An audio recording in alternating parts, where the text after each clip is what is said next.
Assalamualaikum warahmatullahi wabarakatuh.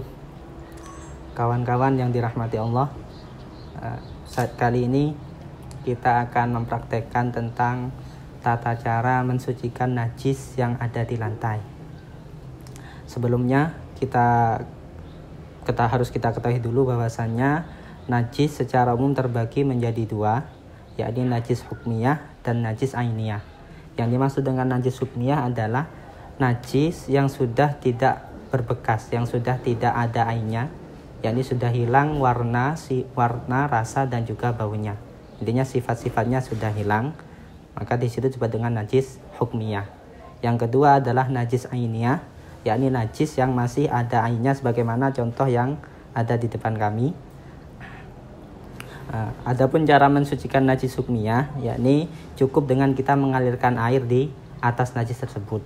Dengan kita alirkan satu kali, maka ketika itu lantai yang najis dengan najis hukmiyah tadi sudah berhukum suci.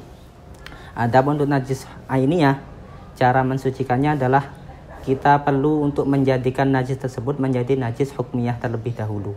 Contohnya sebagaimana di depan kami, ada misal najis kotoran dan najis kencing.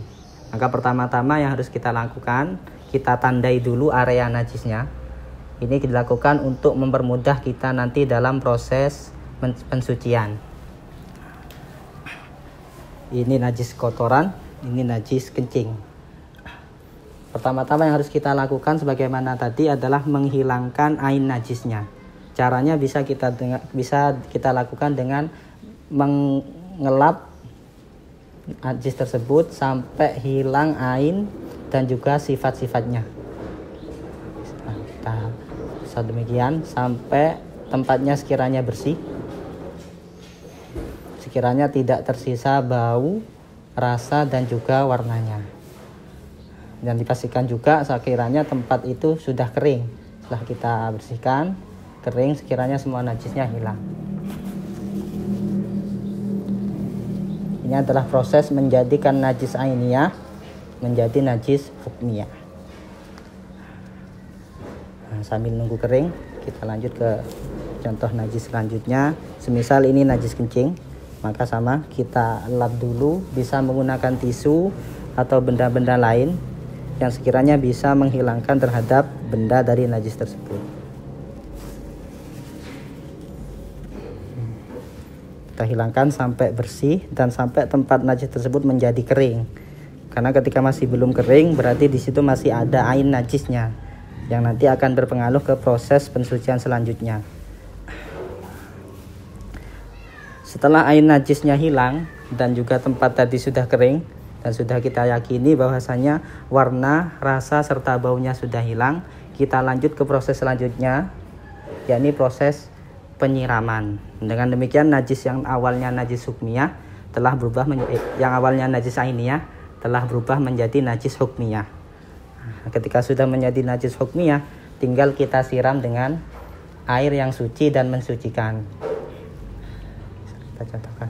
Dan ini cukup kita siram, kita alirkan sekiranya sudah meratai ke tempat yang terkena najis tadi. Dengan demikian, maka tempat yang awalnya najis tadi sekarang sudah berhukum suci. Adapun sisa-sisa air basuhan, ini hukumnya juga suci karena ngikut terhadap hukum tempat yang kita sucikan. Dalam kitab disilahkan dengan ghusalah. Ada kaidah dalam fikih, hukmul ghusalah ka hukmil mahal.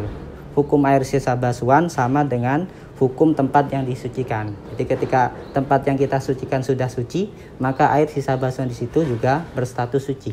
Namun ketika tempatnya masih najis, maka air yang mengalir dari situ juga hukumnya masih najis. Nah, di najis tadi karena sudah kita jadikan najis hukmiyah, sekiranya ain, warna, rasa dan baunya hilang, maka sudah menjadi najis hukmiyah, tinggal kita siram. Dengan demikian tempat yang awalnya najis tadi sekarang sudah berhukum suci.